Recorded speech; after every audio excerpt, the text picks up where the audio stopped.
에베소서 4장 1절 말씀부터 10절까지입니다.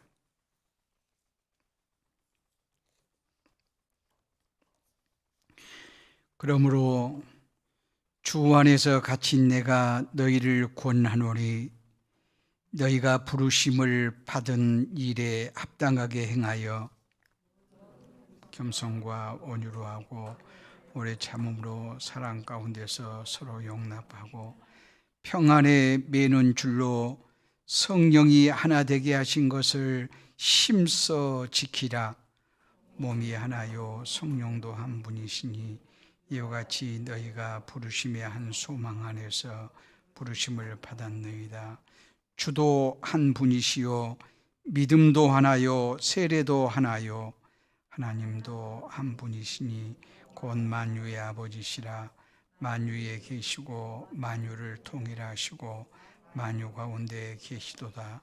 우리 각 사람에게 그리스도의 선물의 분량대로 은혜를 주셨나니 그러므로 이르기를 그가 위로 올라가실 때에 사로잡혔던 자들을 사로잡으시고 사람에게서 선물을 주셨도다 하였도다. 올라가셨다 하셨은즉 땅 아래 낮은 곳으로 내리셨던 것이 아니면 무엇이냐? 내리셨던 그가 곧 모든 하늘 위에 오르신 자니 이는 만물을 충만하게 하려 하심이라. 아멘. 성경에 여러 교회가 나옵니다. 다양한 교회 명칭들이 있죠. 오늘 이 본문의 말씀은 에베소 교회에게 한 말씀이고요. 또 고린도 교회, 갈라디아 교회, 빌립보 교회, 골로새 교회, 라오디게아 교회, 버가모 교회, 서머나 교회, 마게도냐 교회, 이런 교회가 많이 있잖아요. 이것은 그 지역의 명칭을 따라서 붙여진 이름들입니다. 이건 마치 공우천교회, 공의 우천리에 있는 교회다 그런 말이죠. 이것은 외면적인 의미의 교회 명칭이고요. 또 내면적인 의미에서는 교회를 저는 무엇보다도 교회는 영광스러운 교회다. 그리스도의 몸된 교회다. 또한 거룩한 교회, 하나님의 교회, 이런 명칭들은 내적인 교회의 구체적인 현상이 어찌해야 될 것인가를 말씀하고 있습니다. 우리가 섬기는 공동체인 우천교회는 어떠한지 우리 스스로 진단해보고 교회가 교회답기를 원합니다. 그래서 오늘 본문의 말씀에서는 부르심에 합당하게 행하라. 우리가 모두가 다 부르심을 입었습니다. 부르심에 합당하게 행하는 사람. 동력에 태양이 떠오르면 어둠이 자연스럽게 물러가지요. 봄이 되면 생명이 있는 것들은 싹이 나오게 되어집니다. 그렇듯이 예수의 부활은 우리의 생명이라고 말씀드렸습니다. 예수님이 십자가의 죽음으로 죄에 대해서 죽은 자가 되었고 예수님의 부활로 말미암아 예수님이 부활의 첫 열매 되셨으니 죽음을 죽였다. 죽음을 죽임으로 생명을 도입시키셨다. 생명이 도입됐다는 말을 우리에게 적용한다면 생명 얻었다. 그래서 예수의 부활은 결국 우리의 생명이다. 생명 얻었으면 생명 얻은 자답게 사는 거예요. 하나님의 자녀가 되었으면 하나님의 자녀답게 사는 것, 이것을 오늘 성경은 말씀해요. 모든 성경이 그런 구조로 되어 있습니다만, 특별히 로마서에 보면 1장부터 11장까지는 어떻게 무엇을 믿을 것인가, 교리에 대한 얘기라면 12장부터 13장까지는 믿는 자가 어떻게 살 것인가에 대한 말씀을 하고 있어요. 이제 에베소도 마찬가지예요. 1장부터 3장까지는 무엇을 믿을 것인가에 대한 교리적인 부분을 말씀하고, 오늘 4장에서부터는 어떻게 우리가 행할 것인가에 대해서 말씀하고 있습니다. 1장에서 3장까지 특별히 아주 중심적으로 강조하는 주제적인 말씀이 있다고 하면 존귀한 성도, 영광스러운 교회예요. 성도가 얼마나 존귀한가는 삼일체 하나님과의 관계성에서 생각해 볼 때 굉장히 존귀해요. 성부 하나님과의 관계에서는 하나님이 우리의 아빠 되시고 우리는 자녀 되어서 하나님을 아빠, 아버지라 부를 수 있는 존귀함이 우리에게 있어요. 성자 예수님과의 관계에서는 그분이 우리를 위해서 십자가에 죽으심으로 우리가 예수 그리스도의 신부 되었습니다. 예수 그리스도의 몸이 되었단 말이에요. 그런가 하면 우리에게 성령의 전이라 이렇게 말씀하고 있어요. 2장에서는 허물과 죄로 죽었던 우리를 그리스도 예수 안에서 하나님이 살리셨어요. 그리고 3장에서 하나님의 사랑이 높이와 깊이와 넓이와 길이를 측량할 수 없다라고 이렇게 말해요. 우리가 이렇게 존귀한 존재, 특별히 2장에서는 교회를 그리스도의 몸이라고 굉장히 강조하고 있어요. 이러한 우리가 되었으면, 우리의 신분이 이러하면 거기에 걸맞게 어떻게 살 것인가를 3장에서부터 구체적으로 말씀하고 있는데, 오늘 본문의 말씀에서는 바울은 부르심에 합당하게 행하라 이것을 말씀해요. 그러면서 1절 말씀 보면 그러므로 주 안에서 갇힌 내가 너희를 권하노니, 지금 자신의 권면을 지금 얘기해요. 바울이 내가 너희를 권한다, 권면한다. 어떻게 살라고?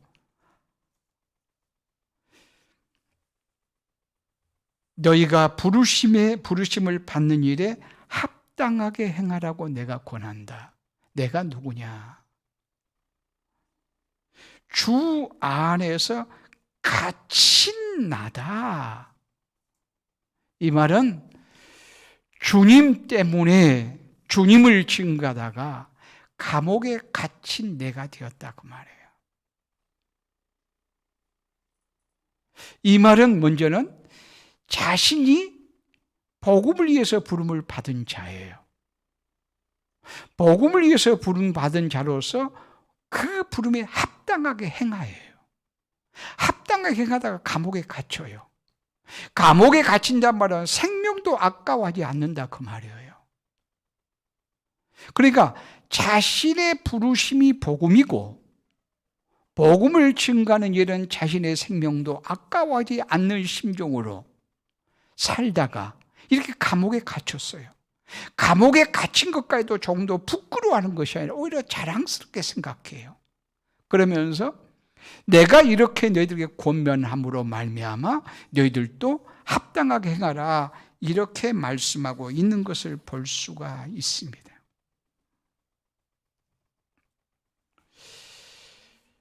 우리는 부르심을 받은 자인가 냉정하게 진단해 보고요. 그것이 확실하면 그대로 살아야 될 거예요. 창세전에 그리스도 예수 안에서 우리 예정된 바 되었다고 말해요. 바울만 은혜를 입은 자가 아니라 우리가 구원을 받음도 오직 하나님의 은혜예요. 창세전에 예정하시고 성령으로 우리로 하여금 믿게 하셔서 구원받은 것은 하나님의 은혜라고 고백한다면 거기에 걸맞게 사는 자가 되어야 된다, 그런 말씀이에요. 되었으면 답게 살아라, 그 말이에요.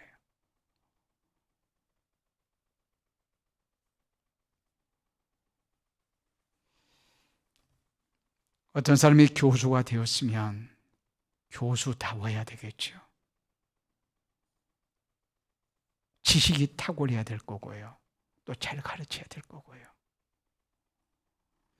어떤 사람이 의사라면 무엇보다도 의사는 치료를 잘해야 되니까 환자의 생명을 소중히 여기면서 치료를 잘 해야 되겠죠. 그것이 의사답고 교수다운 거죠. 농부를 할지라도 농부를 하면 농사를 어떻게 지어야 되는 것을 알고 정말 잘 짓는 자가 되어야 답다라고 말할 수가 있죠. 아빠이면 아빠다워야 되고, 엄마이면 엄마다워야 되고, 목사이면 목사다워야 되고, 성도이면 성도다워야 되고, 되었으면 다워야 돼요.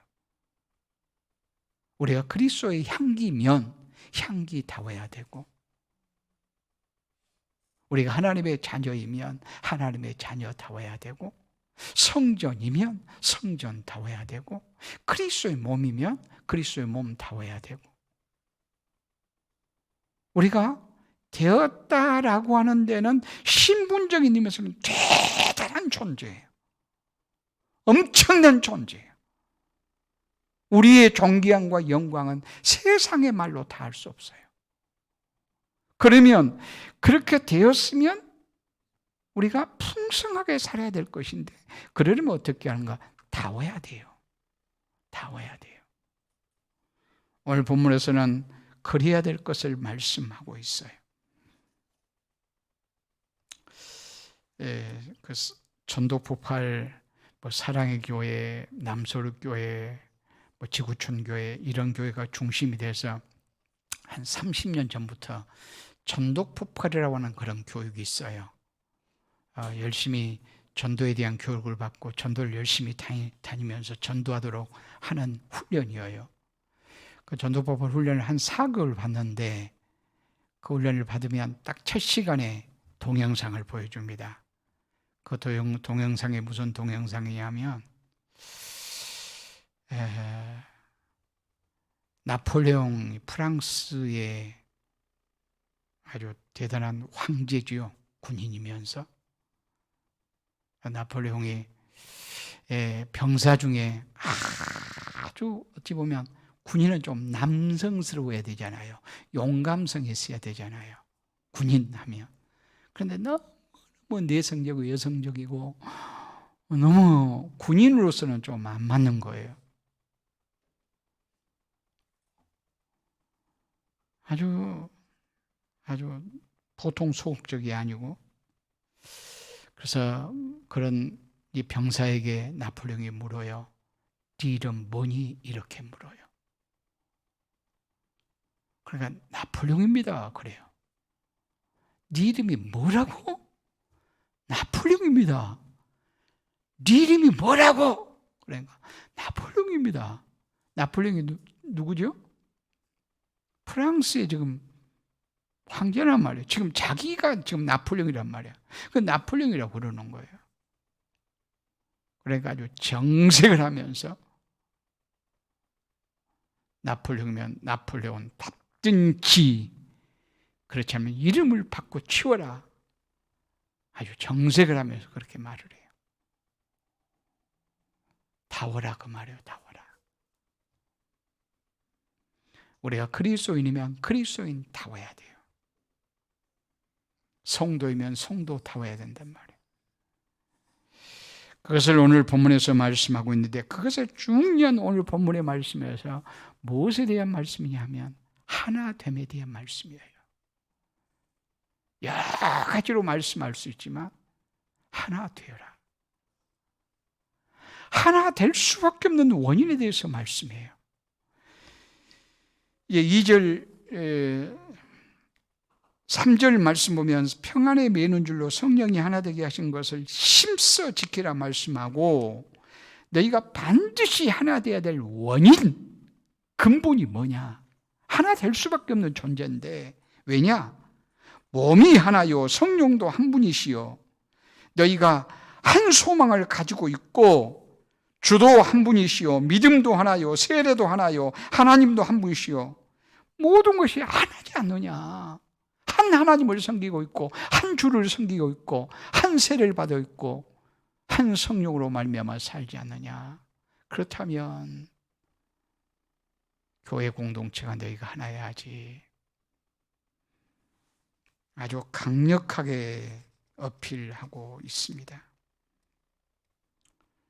부르심에 합당하는 구체적인 삶은 가장 핵심적인 것은 하나고, 2절 말씀 보면 하나 되기 위해서 모든 겸손과 온유로 하고 이렇게 말해요. 겸손과 온유로 하라. 겸손이나 온유는 아주 유약하고 힘이 없고 아주 아첨적인 아부적인 그런 기질을 갖고 있는 그것을 말하지를 않아요.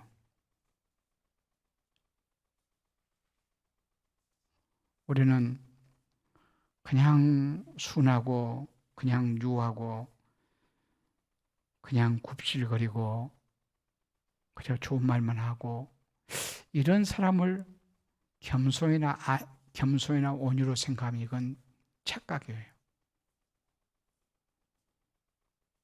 굽실거리고 아첨하는 것은 그 목적이 뭔가요? 자기 존재를 무시하는 거예요. 우리 존재가 얼마나 귀한 존재인데. 그리고 존재를 무시한 것이 아니라면, 그러니까 다시 말해서 우리의 존재는 하나님의 형상이에요. 하나님의 형상을 욕되게 하는 거예요. 아첨하는 것은. 굽실거리는 것은 내 안에 계신 주님을 욕되게 하는 거라고 말해요.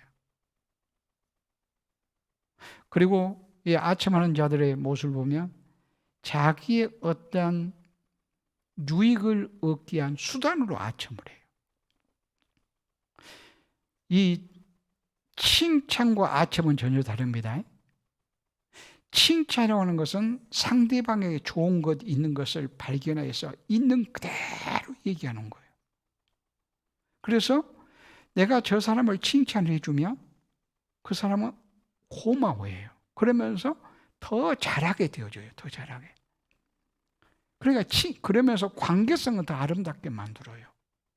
그러니까 칭찬은 없는 것을 만들어내는 것이 아니고 있는 것을 아름답게 나의 목적을 위해서가 아니라 그 사람 자신을 위해서 아름답게 말해주는 것이 칭찬이에요. 그러니까 칭찬은 참 좋은 거예요. 우리가 가정 안에서도 교회 공동체도 서로 칭찬할 수 있으면 이것은 대단한 격려와 힘이 되어진다고 말할 수 있어요. 그러나 아첨은 잘나요.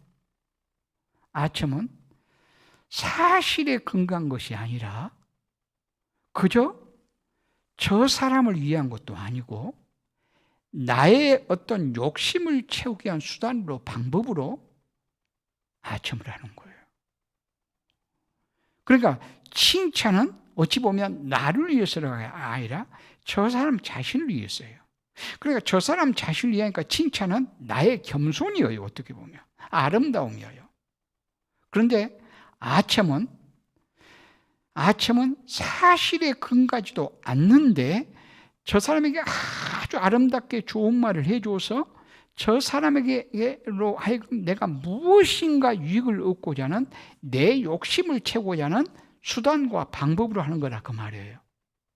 누군가가 나에게 아첨한다고 생각해 보세요. 굉장히 기분 나빠요. 나를 있는 그대로 칭찬하고 아름답게 말해주는 것은 좋아요. 좋아요. 칭찬해 주는 것은. 여러분도 칭찬받은 것은 굉장히 힘이 되고 격려가 되고 좋아요. 그러나 그것이 아니라 여러분을 이용해서 무엇인가 이권을 챙기기 위해서 내가 내가 한다고 그렇게 한번 가정을 해보세요. 그러면 굉장히 기분 나빠요. 그러니까 아첨이나 아부, 굽실거리는 것, 이건 겸손이 아니에요. 겸손은 하나님 앞에서 자신을 제대로 보면서 상대방을 높여주는 것이 겸손이에요. 하나님 앞에서 나 자신을 제대로 본다는 말은 하나님과의 삼일체 하나님과의 관계에서 나를 보면서 저 사람을 귀하게 여겨주는 거예요. 이것이 겸손이에요. 겸손은. 그리고 온유는 말이나 개 같은 것을 훈련시켜서 주인의 말을 잘 듣게 되어진 상태를 온유라는 말을 써요. 그러니까 아주 말이나 개 같은 것이 훈련을 받지 아니하면 아주 포악스럽고 아주 좋지 않아요. 아주 좋지 않아. 지멋대로만 가지고 사람 물기도 하고요. 안 좋아요. 그런데 사람이 훈련을 잘 시키면 주인의 말을 잘 들어요. 잘 들어. 얼마나 유용하게 잘 듣는지 이것을 온유라고 말해요. 그래서 여기 겸손과 온유의 모델은 누구신가? 예수님이세요. 예수님. 그래서 마태복음 11장 29절 말씀 보면 나는 온유하고 겸손하니 내게 배우라. 너희 마음이 쉼을 얻으리라. 예수님이 가장 겸손하시고 가장 온유하신 분이세요.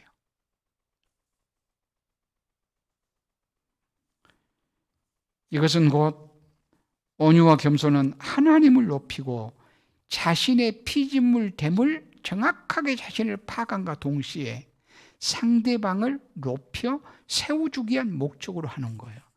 그러니까 우리가 교만은 나를 있는 이상으로 높여서 하나님처럼 만들려고 하는 게 교만이에요. 나를 사람 위에서, 그러니까 사람 위에 나를 세우고 사람 위에서 군림하려고 그래요. 나를 곧 하나님처럼 만들려고 그래요. 이것이 교만이에요. 이 교만은 성경이 뭐라고 말해요? 패망의 선봉이라고 말해요. 망해요. 교만의 반대가 겸손이에요. 겸손은 나 자신을 제대로 보는데 피조물로서 보는 거예요. 하나님으로 보는 게 아니라 사람 위로 나를 보는 것이 아니라 사람과 동일한 관계로 봐요. 나를. 그러면서 하나님 앞에서 나를 피조물이다. 하나님의 형상으로 지음받았다. 이런 나로 보아서 하나님을 높임과 동시에 다른 사람을 세워주기 위해서 관계를 맺어요. 이런 사람을 겸손한 사람이라 이렇게 말씀해요. 그래서 하나 됨을 위해서는 온유와 겸손이 있어야 되고 이렇게 말씀해요. 그리고 계속해서 2절 말씀 보면 오래 참음으로 사랑 가운데서 서로 용납하고 오래 참으라.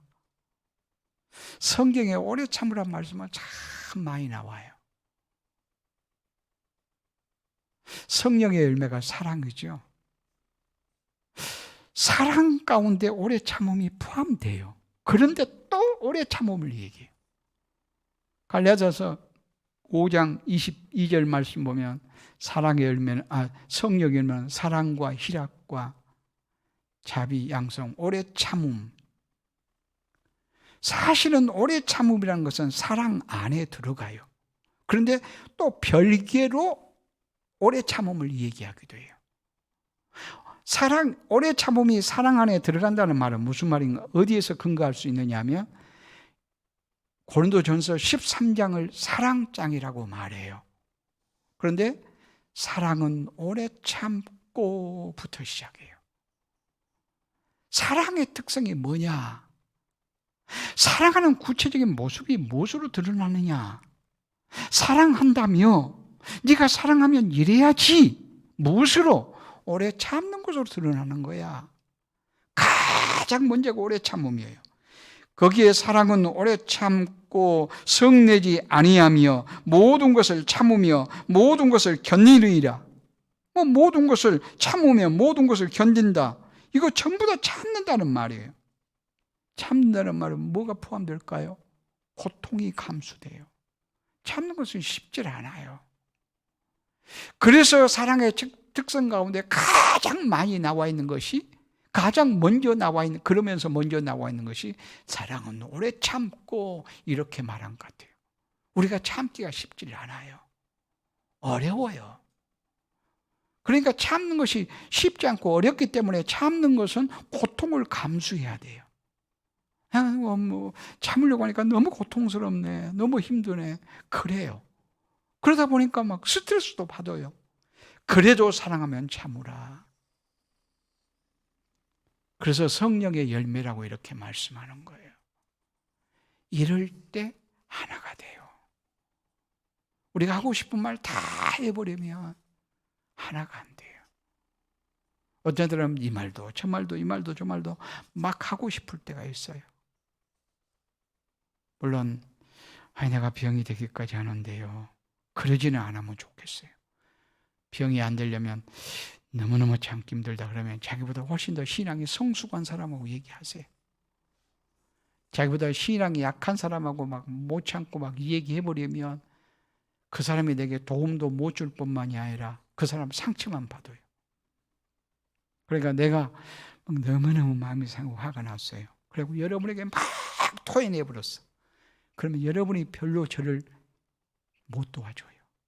그러면서 여러분에게는 엄청난 상처가 막 되는 거예요. 아니 어떻게 목사가 저렇게 막 화내고 막 참지 못하고 저러냐. 여러분은 상처받는 거예요. 나에게도 내가 지금 풀었는데 풀리지를 않는 거예요. 여러분에게 상처 줬다는 것 때문에 또 고통스러워요. 정신 차려 생각하면.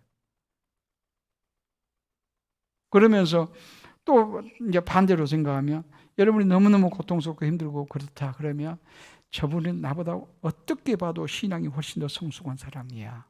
그 사람에게 얘기하세요.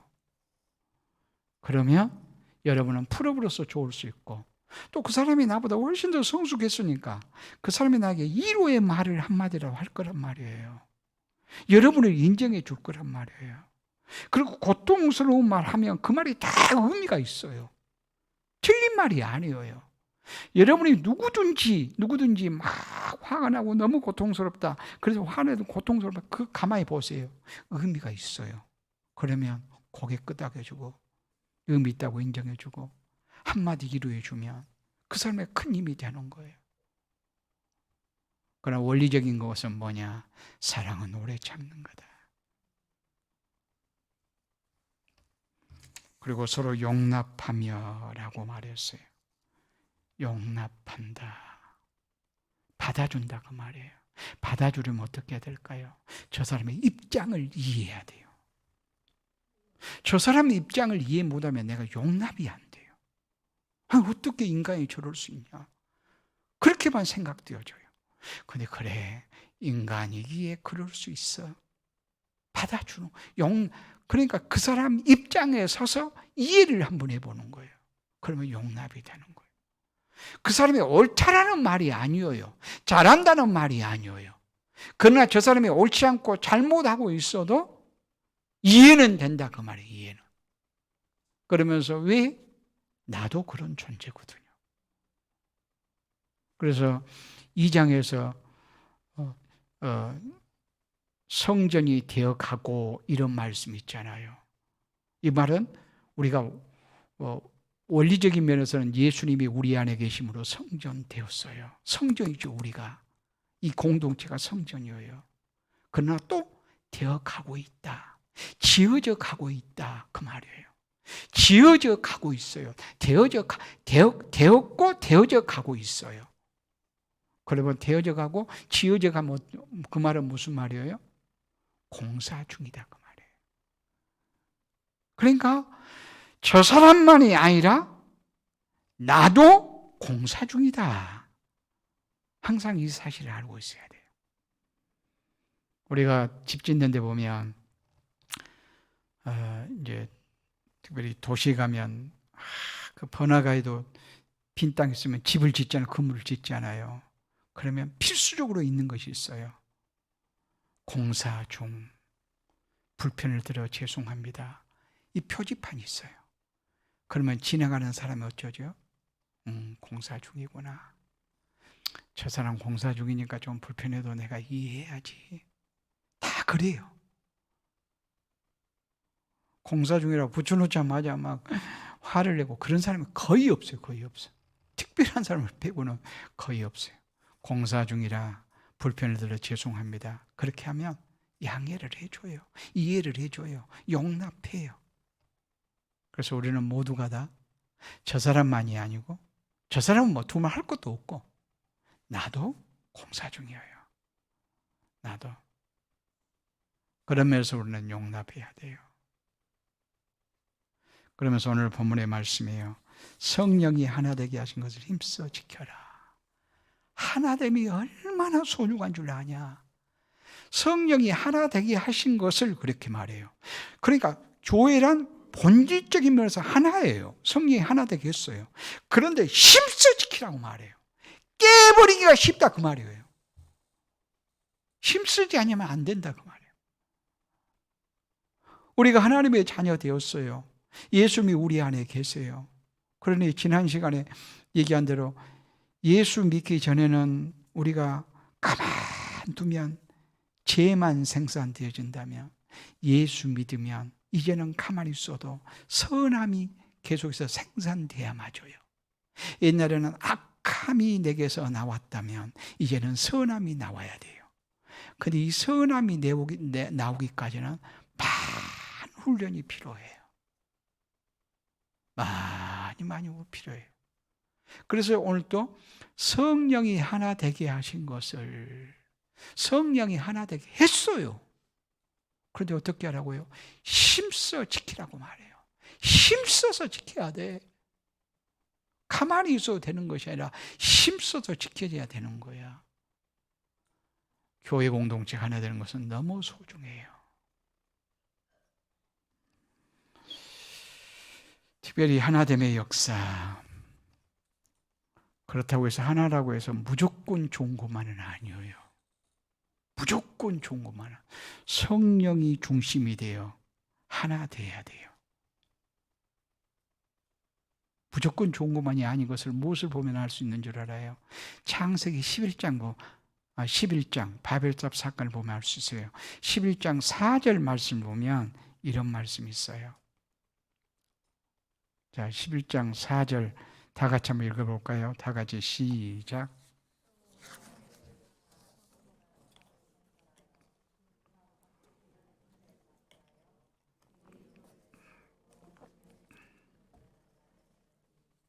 예, 바벨탑을 쌓는 목적이 뭐였죠? 여기 보면 우리의 이름을 내고 온 지면에 흩어짐을 면하자. 우리의 이름을 내자. 그 앞에 막 내용이 또 나옵니다만 사실은 바벨탑을 왜 쌓죠? 목적은 우리의 이름을 내고 흩어짐을 면하고 하나 되자는 말이에요. 그러나 원인은 뭐였어요? 원인은 하나님의 언약의 말씀을 믿지 아니함이에요. 지금 이들이 누구예요? 노아의 후손들이에요. 노아의 자녀들에게 하나님이 약속을 하셨어요. 무슨 약속? 무지개 언약을 하셨어요. 무지개 언약은 뭐죠? 다시는 내가 물로 멸망시키지 않을 거야 말씀하셨어요. 그 말씀 믿어야 돼요. 그런데 그 말씀을 파괴시켜보는 것이 바벨탑이에요. 하나님이 말씀하시면 그대로 믿어야지. 다시는 물론 멸망하지 않겠다고 약속하셨으니까 그대로 믿어야지.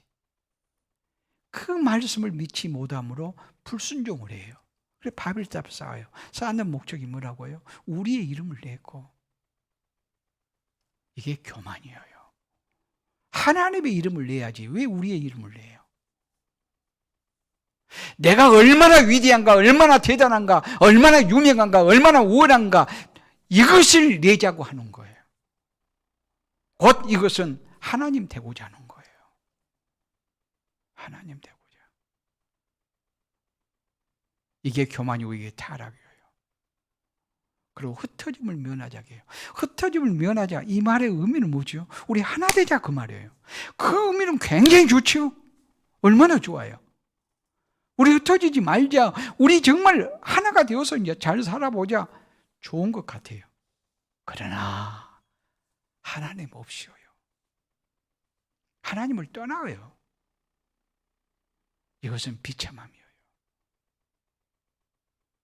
하나님 없이 하나님을 떠나. 하나님 개입하지 마세요. 우리끼리 살 거예요. 우리끼리 하나로 얼마나 멋지게 잘 산가 봐요. 아니 이제는 40일 동안 비가 내린 거 아니라 400일 동안 비가 내려도 우리가 멸망하지 않도록 하늘 높이 하늘까지 싹 해버리고 하나님까지 높여버릴 거예요. 우리가 우리의 대단함을, 그래서 우리의 이름이 얼마나 대단한 이름을 내고 멸망도 안 할 뿐만이 아니라 우리 흩어지지 않을 거예요. 이건 하나님을 대적하는 거예요. 그러니까 흩어짐을 면하자 하나 되자, 이 말이 하나님을 대적하는 일이 되면 안 돼요. 하나 되자 너무 좋은 말이에요. 너무 좋은 말이지만 이 말을 정말 하나님을 하나님으로 모시고 성령 안에서 하나가 돼야지. 성령을 거릴 수 있는 하나는 어떻게 된다고요? 결국은 흩어짐을 면하자 자기들끼리는 결속하지만 결국 흩어져요. 결국 하나님의 언어를 혼잡게 하세요. 언어는 언어만 혼잡게 되었을까요? 마음까지 혼잡돼 버린 거예요. 마음의 하나됨이 언어의 하나됨이고 언어의 하나됨이 마음이 하나됨이에요.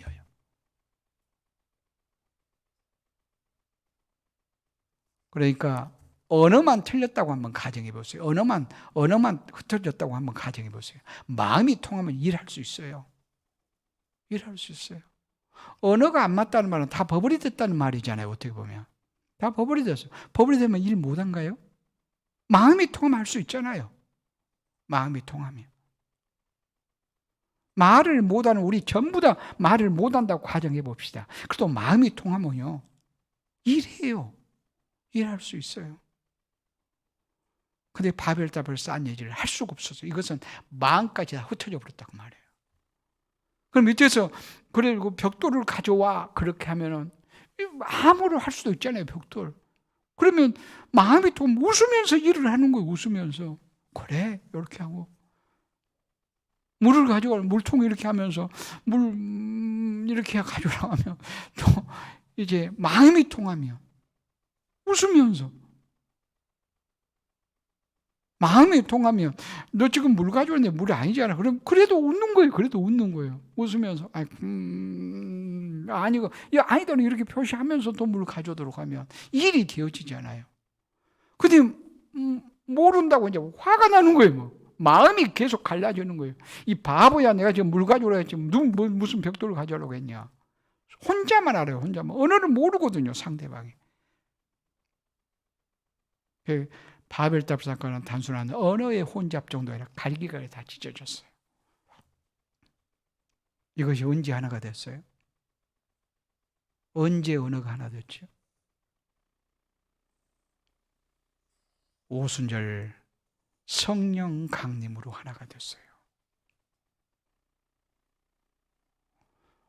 오순절 성령 강림할 때 사도행전 2장 말씀 보면 현상이 뭐였냐?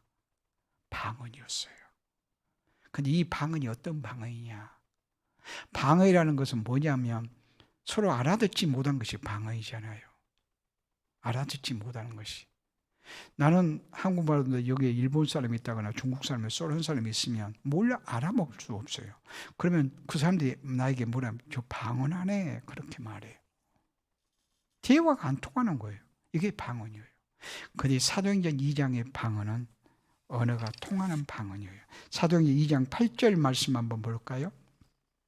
2장 8절 다 같이 시작. 우리 각 사람의 난 곳 방언으로 듣게 되는 것이 어찌미뇨. 지금 여러 나라에서 모였어요. 오순절날 14, 15 하여튼 14, 15의 방언을 가지고 있는 사람들이 언어가 다른 나라 사람들이 모인 거예요. 그런데 여기 말씀에 뭐라고요? 우리 각 사람의 난 곳 방언으로 듣게 되는 것이 어찌미뇨. 베드로가 지금 설교예요. 하나님의 큰 일을 말해요. 베드로의 설교를 다 알아듣는 거예요. 다 알아듣는 거예요. 어떻게 해서? 성령이 역사하셔서. 그러니까 베드로가 방언했다 이렇게 말을 쓰고 귀가 열렸다라고 말할 수도 있어요. 하여튼 하나 되었어요. 하나. 바벨탑 사건으로 인해서 언어가 무너졌던 것이 성령 안에서 하나 됩니다.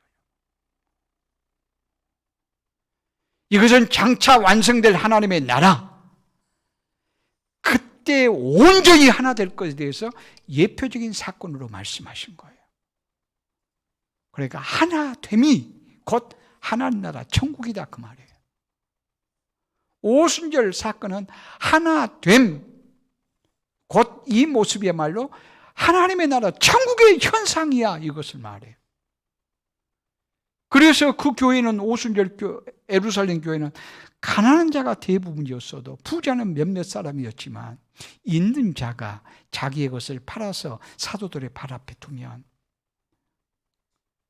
그것을 팔아 가난한 자에게 나눠줌으로 가난한 자가 없었더라 이렇게 말씀해요. 이게 하나님 나라 모습 아니고 뭔가요? 하나님 나라예요. 어떻게? 성령으로. 그러니까 하나님을 떠나면 하나님의 말씀에 불순종하면 하나 되는 것이 오히려 흩어짐이고 비참함이고 바벨탑 사건을 통해서 말씀하고 성령 안에서 하나 되면 성령이 지금 오순절 하나 되게 했잖아요. 그러니까 예수 믿는 것은 성령 받은 것이고 성령 받으면 성령이 우리 안에 계신 거고 그러니 우리는 하나 돼야 마땅해요. 근데 각각 자기의 욕심과 생각이 있어서 또 힘들거든요. 그래서 힘써 지키라고 말씀한 거예요.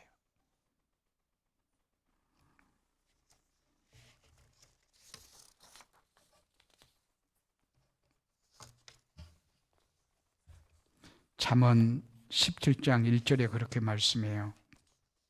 다 같이 한번 볼까요? 마른 떡 한 조각만 있고도 화목하는 것이 제육이 집에 가득하고도 다투는 것보다 나으니라. 호화주택에서 엄청난 진수성찬 음식을 차리고 막 대단한 상다리가 부러질 만큼 음식을 먹고도 다투는 것보다, 그러면서 다투고 싸우는 것보다 마른 떡 한 조각. 떡이라고 하니까 좀 고급스러운가요? 아주 배고픈 보릿고개 시절에 아주 보리만 있는 그 밥 한 그릇이라고 생각해도 좋을 것 같아요. 그 밥 한 그릇 가지고 서로 나눠 먹는 것이 하나님 나라의 모습이다. 제가 어릴 때 중고등학교 다닐 때 저희 부락에 예배당이 없었거든요. 한 3km 걸어서 이제 예배당을 가면 교인들이 얼마나 가난했는지 참 가난했던 것 같아요. 아주 옛날에는 가난한 사람들이 예수 많이 믿었잖아요. 아주 옛날에. 그래도 참 그 교회가 사랑의 모습은 너무 아름다웠던 것 같아요. 보리쌀을 삶고 몇 번, 한 서너 번 삶은가요? 그러면 조금 물러지죠. 그게 밥이에요. 쌀 한 토록도 없고. 쌀 있는 밥을 거의 내가 예배 마치고 이제 교회당에서 먹던, 교회에서 사택에서 먹을 때는 좀 그래도 쌀이 있었던 것 같네요. 교인들 집에 가면 거의 쌀이 없었던 것 같아요. 그래도 그저 와서 같이 식사를 하려고 하는 그 모습은 하나님 나라의 모습 같아요. 그냥 그 추억이 너무 아름다워요. 이게 진정한 교회의 모습이지 않겠느냐. 가정도 마른 떡 한 조각 놓고 화목하는 것이, 속삭이며 사랑의 음성이 들리는 것이, 육선이 가득하고 상다리 부러질 만큼 음식을 차려놓고 고급스러운 음식을 먹으면서도 서로 싸운다면 이게 불행이지 않느냐, 이렇게 말씀하고 있어요. 말과 마음이 통해야 천국의 삶을 살 수 있어요. 그러려면 어떻게 해야 된다고요? 늘 성령으로 말미암아 살아야 된다라고 하는 사실 말씀이에요. 우리는 모두가 다 장사하는 사람과 같아요. 그런데 일반적인 장사하는 사람의 특징이 뭔 줄 알아요? 자기 욕심이에요. 그렇죠? 모두가 다 장사하는 사람과 같다니까요. 근데 장사하는 사람의 특징이 뭐냐? 자기 욕심이에요. 자기 욕심을 위해서 사람을 이용해 먹어요. 근데 우리 그리스도인들은 그러면 안 돼요. 그러니까 이용을 또 안 당하려고 그래요. 이게 뭐예요? 지옥 같은 모습이에요. 그리스도인들은 장사를 해도 어떤 마음으로 장사해야 되냐면, 하나님이 내게 이런 재능을 주셨어. 장사가 아니라 사업을 해도 마찬가지고요. 하나님이 이런 재능을 주셨어. 이런 고백과 더불어서 하나님이 주신 재능 잘 살려야지. 그래서 궁극적으로는 하나님의 나라와 영광을 위하고, 표면적으로는 이웃 사랑하며 살아야지. 이런 정신을 가져야 돼요. 이게 크리스찬이에요. 그럴 때 서로의 신뢰감 있고 아름다운 사회가 되는 거예요. 그런데 우리는 본디 욕심장이에요. 그리고 예수 믿기 전에 장사하는 사람하고 똑같은 사람들이에요. 그러니까 우리가 힘써서 방금 내가 말씀드린 크리스찬의 정신을 갖도록 노력하지 아니하면 우리도 똑같아져요. 이름만 예수 믿는 사람이지 다를 바가 없어질 수 있어요. 그러니까 욕심을 내려놓는 것이 굉장히 소중해요. 근데 욕심을 내려놓으면 어떻게 욕심을 내려놓을 수 있는 줄 알아요? 욕심을 내려놓는 방법은요, 보다 더 나은 가치를 발견하는 데 있어요. 보다 더 나은 가치를 발견하는 데 있다. 이 말은 마태복음 13장 44절 말씀 보면 값진 부화를 발견하잖아요. 값진 부화를 발견해요. 그리고 자기 집에 와서 집을 다 팔아요. 그래갖고 그 밭을 사요. 왜? 이 밭에 엄청난 부화가 있기 때문에. 그 다른 사람은 뭐라고 해요? 아니, 저 밭을 사려고 왜 집을 팔아야 돼? 왜 자기 돈을 팔아야 돼? 왜 자기의 밭을 팔아야 돼? 바보처럼 생각해. 그렇죠? 모르는 사람은? 그러나 나는 이 밭 안에 엄청난 보화가 있다는 것을 알기 때문에 이거 다 팔아도 아깝지 않는 거예요. 왜요? 엄청난 가치가 있는 것을 나는 발견하고 알고 있단 말이에요. 우리 예수 믿는 사람은 그런 사람이에요. 그러면서 이 엄청난 부활을 무엇을 비유로 하신 말씀이 하나님 나라에 대한 비유예요. 그러니까 어찌 보면 예수 믿는 사람이 손해본 것 같고 바보 같고 욕심도 안 챙긴 것 같고 이런 것 같지만, 왜냐하면 엄청난 가치, 하나님 나라의 그 영광의 가치를 우리는 아는 존재이기 때문에 그렇다고 말해요. 여러분, 구멍가에 가서 스스로 가서 과자를 사 먹을 수 있는 나이가 한 3살 정도면 할 수 있나요? 3살 정도. 그러면 3살짜리가 4살도 되고 상관없어요. 3살짜리가 아빠가 어디 가려고 하면 아빠 1,000원만 딱 가로막고 아빠 1,000원만 그러면 주죠. 근데 어느 날 보니까 1,000원짜리가 없는 거예요. 그리고 5,000원짜리 딱 줬어요. 그리고 얘가 딱 봐요. 이건 1,000원짜리가 아니 1,000원짜리 가치를 알아요. 이 아이는. 왜? 맨날 1,000원짜리 가지고 과자 사 먹었거든요.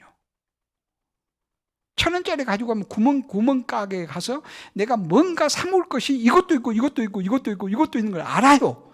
3살짜리만 1,000원짜리 가치를 안단 말이에요. 5,000원짜리 가치는 몰라 전혀. 1,000원짜리밖에 몰라. 1,000원짜리로만 돈으로 알아요. 근데 5,000원짜리를 아빠가 딱 줬어요. 그러면 이해가 어때요? 기분 좋아요, 나빠요? 기분 안 좋아요, 별로. 왜? 5천짜리 가치를 모른다니까. 이거 분명히 1,000원짜리 아닌데 그것은 알아요. 1,000원짜리.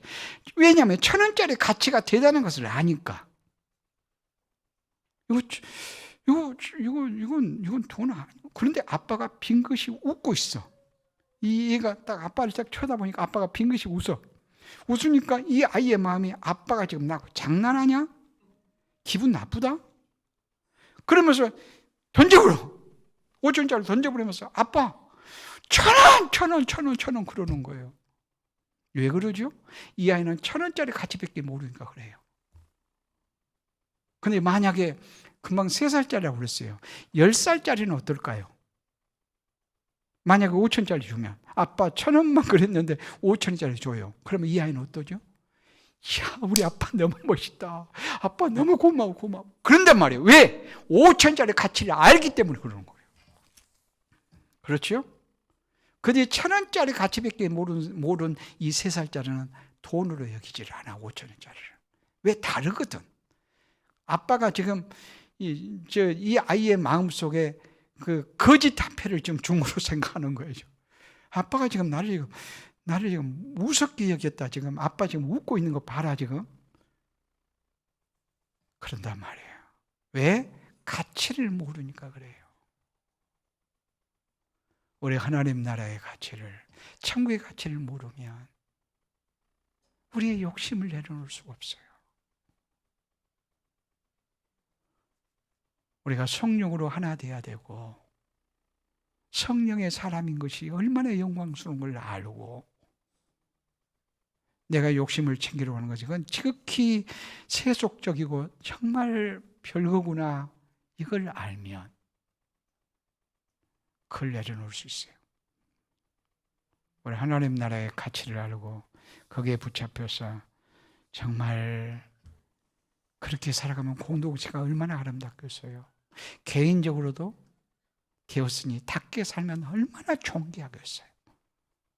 교회는 영광스럽게, 성도는 정말 존귀하게 세워져 가나. 그래서 개인적으로도 교회적으로도 예수 믿는 것이 너무 행복하고 너무 좋아 기뻐 뛰는 우리 모두가 되어줄 수 있기를 바랍니다. 기도하시겠습니다.